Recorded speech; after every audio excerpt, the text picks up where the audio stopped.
Hello travelers, and welcome back to another episode of the Architect's Forge. In this episode, we are looking at Amaury Boissonade, Major Penitentiary, continuing our look at the Feudom. As always, we will start by looking at the lore. The bastard son of the late Countess Silem, the knight Amaury Boissonade, entered the Order of Losna after his father paid a dispensation to turn a blind eye to his questionable lineage. At first, the rest of the Knights of Losna looked upon him with contempt, but his expertise and skill with weapons earned him their admiration and respect. That is, of course, until everything changed when he urged his horse to death without any justification. When this occurred, he was stripped of his knight's mantle. Willing to recover it, he placed himself at the disposal of the Sempiternus, who began to commission him with secret missions of dubious legality. His loyalty and blind obedience added to the success of all his assignments, having contributed to the prelate appointing him Major Penitentiary, in charge of dispensing justice in his name and directing the Syzygians. The Knights of Losna reject the idea that a dishonorable bastard, whom they contemptuously called the Knight without Mantle, has achieved such a distinguished position, but he cares not. Wielding the fearsome sword Expedita, Amaury feeds on contempt and resentment.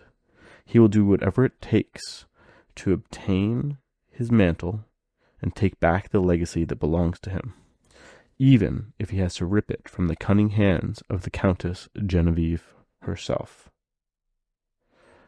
Now, for those that are playing along, Countess Genevieve, one of the other high commands, or one of the high commands in Feudom, who we haven't gotten to yet, is her he is her bastard brother, her being the legitimate daughter of the former Count of Silem. But that is Amaury. He is definitely an interesting character in the lore. This dishonorable knight fighting to get his honor back, or at least his proper title back, and in doing so has now been put in charge of leading the Syzygians that we spoke about last week. Before we jump into looking at his profile on the table, I'd just like to remind you that if you're enjoying this content, please like, follow, and subscribe. If you're not liking it, you can also comment below. I'm fine with that too. But yes, liking and commenting is really great. I'm going to, talk about how I see him on the table. And if you have different thoughts, or if there's, particularly interesting combos that I don't mention, I'd love to hear about it in the comments. I'm sure anyone else, trying to learn, looking at these videos, would love to see it too. If you are interested in supporting the channel financially, as always, there is a link to a Buy Me a Coffee in the description below. Any money going into there just helps, improve, the content of the channel, improve the equipment, upgrade mics, things like that. But also, if you are going to be ordering something directly from corvusbelli's store, there is a link to an affiliate.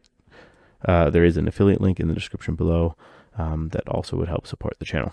But with that, let's jump into Amaury's profile and let's see how, the lore plays out on the table. Amaury comes in at a average cost for a attachable officer of 25. It's fairly reasonable. It's not breaking the bank to put him in, but it's not a particularly discounted cost. For that, you will be getting an additional command token. As I've mentioned in previous episodes, Feudom has a lot of good command token abilities and isn't necessarily swimming with them at all times, so any extra command token is really nice to have. He also is an officer, which means you'll be getting all the benefits that come with that, not degrading as fast, him surviving until after the unit's death, things like that. So it's always nice to have. He has an average speed of 3.3 with a charge of 9. It's about average, but faster than a bunch of things in Feudom because of that heavy armor slowing down some of their units. He has good wounds, 3. He's not a particularly high wounded character, but 3, I'd say it's about average. But it's nice to have a high whip of red and yellow, which, given that he will be casting spells, is extra helpful for him, and a good morale of 2. You can, of course, only bring one of him because he is a character, so that's to be expected. Other than being, as I said, character, human, as all Feudoms are, he is a knight, even if he has lost his mantle. And as we've said in previous episodes, this is a relevant keyword for certain abilities that pop up from time to time in Feudom. For example, if you run him with his sister, or his half-sister, who gives bonuses to knights, she'll be buffing him, which will, it's kind of funny from a lore aspect. He does have the ability to join any infantry, so this means at this point in time, until we get the Feudom cavalry, he can join any unit in Feudom. He does have Ambusher, an upgrade from the his generic version, the Syzygians who just had Scout. This allows him to drop, if you choose to not attach him, you can have him just drop in from the beginning of the game and freely, trying to assassinate a particular unit and or character. And as I mentioned, he is a spellcaster. His main attack, when unattached, is his spell, so you'll probably be using that relatively frequently when he's not in a unit. So, other than that, as like most characters, he doesn't bring Conquest, which is unfortunate, but it's kind of to be expected, especially for an ambusher. Like the Syzygian, he does have a ranged attack. It is a short range of only 8. He's still just throwing knives at people, which isn't the best, but you can't really ask for more from someone just chucking some knives. His ranged attack is 3 orange and a yellow, which averages about 2.25 hits with a maximum of 4. It's it's good damage. It's nothing too crazy. There's definitely ranged attacks that hit harder, but there's ranged attacks that hit less. So it's not the greatest, but it's decent. It does average 2.38 specials with a maximum of 5, which will help with some handy switches that he has. Speaking of, he has 2 switches, and both of them cost 2 specials, which means on average you can trigger either of these once. There's a chance of you triggering one each or one multiple times, but it's really most likely that you're going to be getting to pick one or the other. The first is 2 specials to cancel a shield from the target, making it so your damage is more likely to go through. And the second is the same as the Syzygians, which is 2 specials allows you to displace yourself 3. The second one is nice if you want to just throw some knives and then open up the distance so you're not going to get charged back by your opponent. And the first is if you really just want to push through some more damage. But that's his range attack. Let's take a look at his melee attack. I don't think you'll be using it very often, but if you are, it is a red, an orange, and an auto hit. This averages 2.75 hits with a max of 4, and the nice thing about it is fairly reliable. Between a red dice being an almost guaranteed at least 1 hit and an automatic hit, you're very likely to at least get 2 hits. So while it's not the best damage, you can you can count on getting at least that. The ability of stress to add a shield is nice if for some reason you're making this attack and you are going against something that has retributive damage, so either auto hits in defense or offensive dice in defense. This can help just protect him. He doesn't have a lot of wounds because he is just a character, so it's nice to be able to stress to block. It also makes it easier for you to win the combat if you aren't taking damage in return. So if you were going to lose the combat, you would have gained stress anyways, so you might as well try and protect yourself. Speaking of defense, he has a very interesting defensive profile. It's a blue, a black, and an auto shield, which averages 1.75 blocks with a potential maximum of 3. Like his attack, it's okay.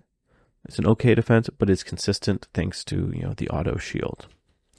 Now, what makes him actually relatively durable, or somewhat durable, is the ability to stress to add a shield and a special. So that pushes you up to 2 automatic blocks before dice, as well as that special, which, as we'll see in a second, does help his defense. Without stressing, he only averages 1.38 specials with a maximum of 3.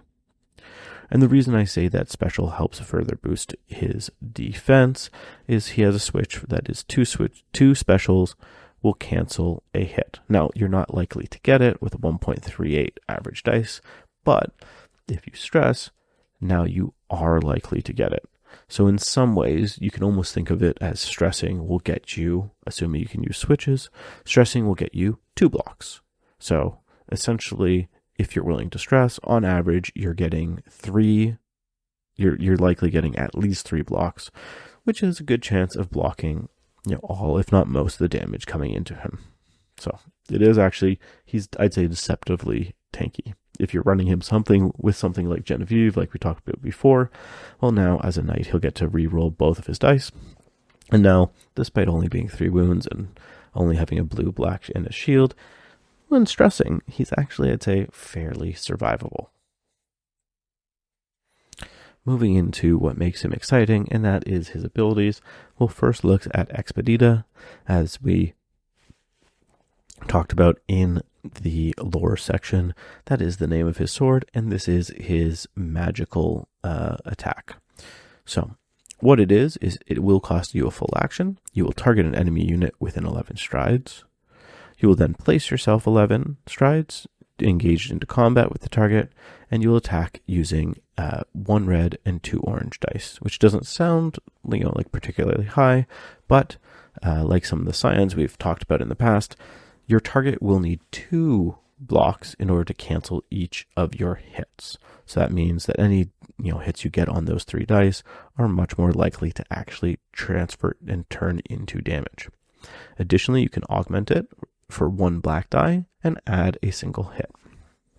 Now, as we talked about before, with a red and a yellow, this is a fairly reliable skill to cast, and as we'll talk about in a moment, he doesn't really mind gaining a tinge if you need to choose to take a tinge to get an extra success in order to get the cast to go off.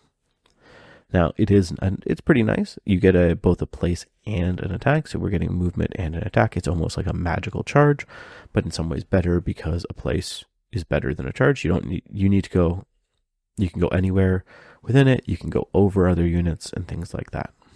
Now, it is important to note that while placing 11 could, in theory, place you so that you were engaged with a unit up to 13 strides away, the actual targeting part of the spell requires the target to be within 11.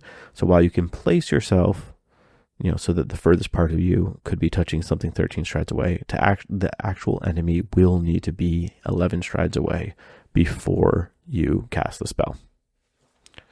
Speaking of those dice, it averages about 2.38 hits with a maximum of 4. This is okay damage. The needing to get to the 2 blocks to block does make it much more consistent. And personally, I think you always augment it to get an extra hit. Now, on average, you're doing at least 3 damage.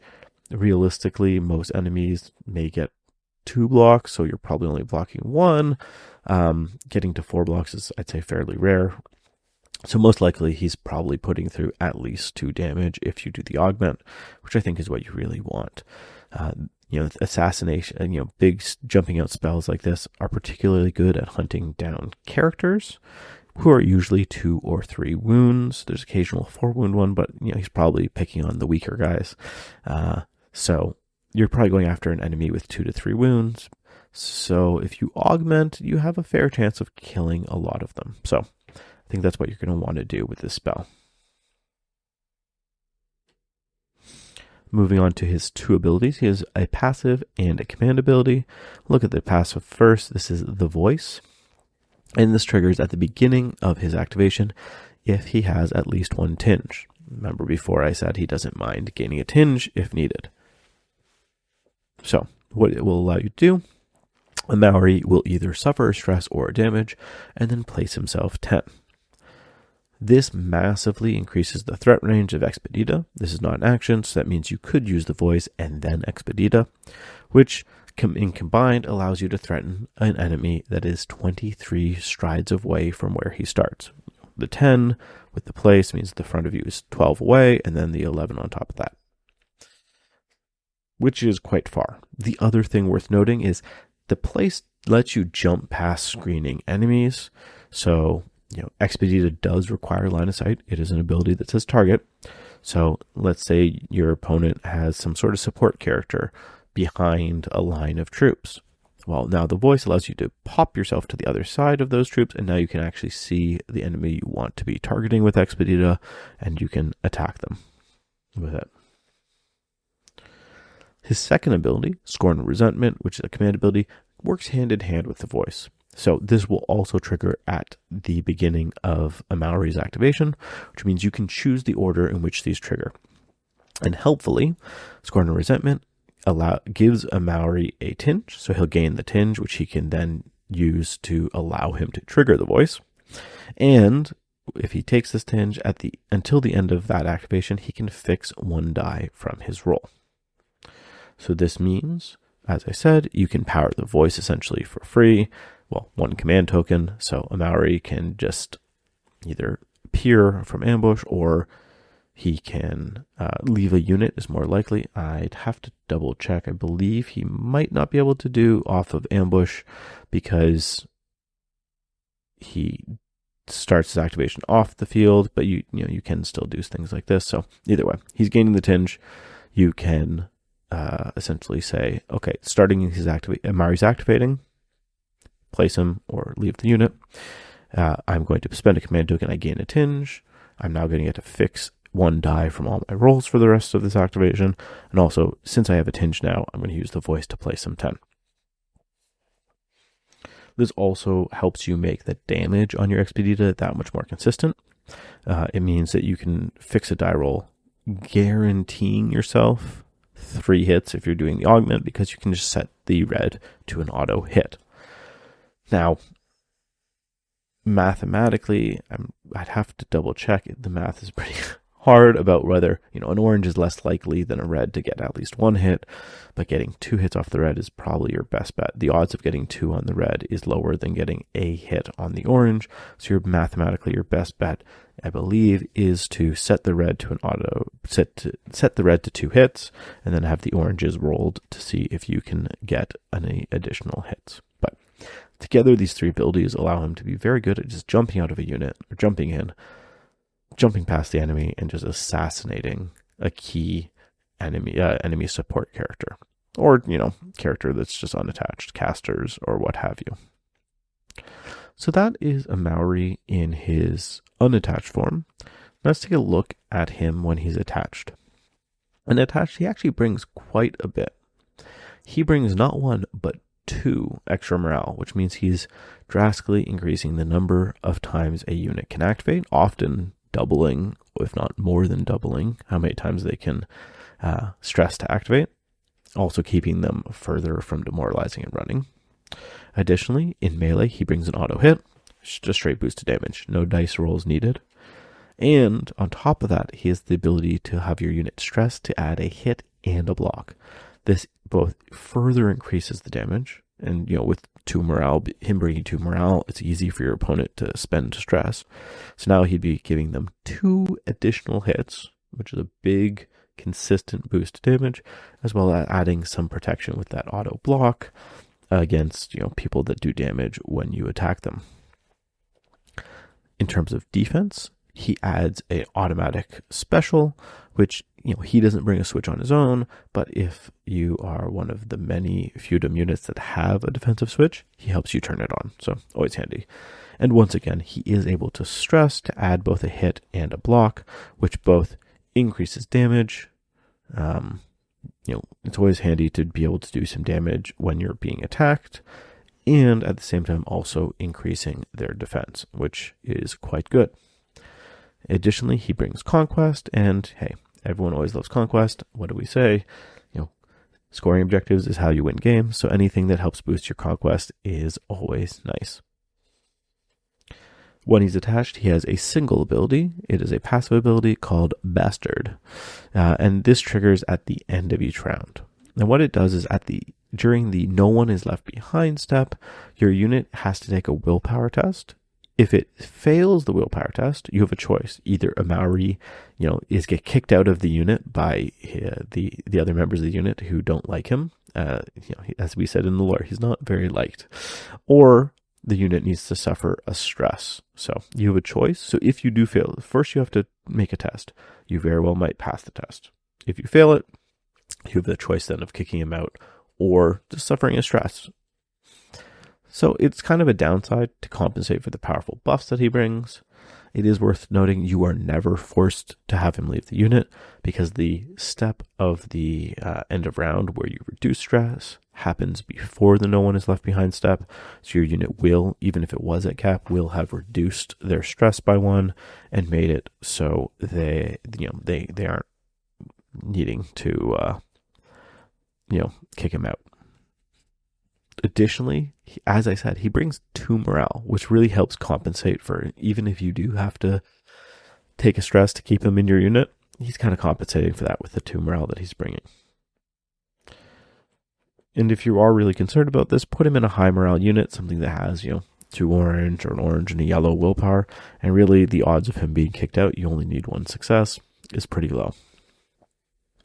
Another kind of side effect of this is it can help you strip frightened in a less meaningful situation. Like if your unit is frightened, you will need to re-roll this test with Amaury, but you can always just pass it with stress, which if you're going to need to make a willpower test when you're frightened, if you're going to need to get rid of frightened, I'd much prefer to get rid of frightened on this test. That the biggest downside is you gain 1 stress over, being frightened when you're made to take a test to see if you demoralize. So it's kind of like a side benefit of the Bastard ability. But that is Amaury, both attached and unattached, and lore-wise. And just quickly summing up, he's a really interesting character in that, unlike any other character in the game, he can perform either, this ambushing assassin role, or act as a powerful attached buffer.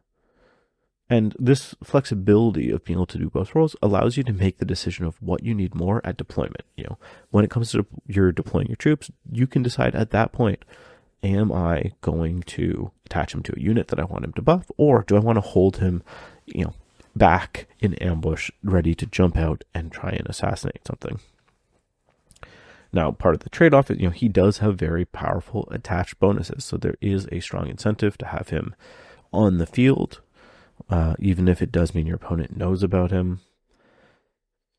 And as we were talking about, the 3 abilities he actually has on his unattached form allow him fairly reliably to, even later in a game, if you do start him attached, have him leave that unit, jump out of it, jump past the enemy, and assassinate a key enemy character. So even if you do want to start him attached, you aren't throwing away this, fairly reliable and consistent character assassin. So overall, I really like Amaury. It's really cool. I also love the model. It's just very cool. The extra arms on his chest, the cool mask with the hands covering the eyes. It's really cool. Plus that sword looks very scary, which is fitting given how what it does on the table. So that's Amaury. Those are my thoughts about Amaury. You definitely want to try him out, I think. If you have that extra 5 points, maybe you upgrade the Syzygian. They are very different in role. But yeah, I definitely don't think you would be sad bringing him.